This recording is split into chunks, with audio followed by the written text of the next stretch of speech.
Paano mag-repair ng ceiling? Tinanggal ko na kasi mayroong water leak yan. Tinanggal ko na yung ceiling. Balking pa sa pero i-screw ko yan. Tinanggal ko na yung basura. Ayan o. So, siya tayo mag-repair. Okay. Ayan. I-repair na natin yan.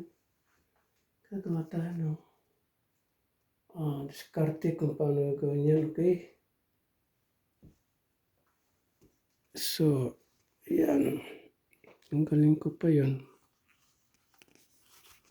Dali lang. Meron tayong face mask kasi kailangan to.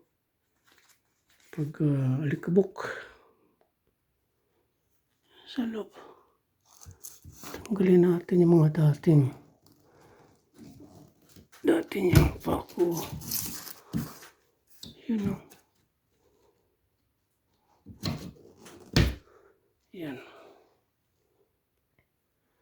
Gagawin natin dyan. Lagyan ko ng brace pa ganyan. Dalawa. Tapos itulak kong ganyan pataas. Tapos i-screw. Tapos yung butas na yan. Lagyan ko ng panibagong drywall. Tapos masilyahan. Ayos na yan.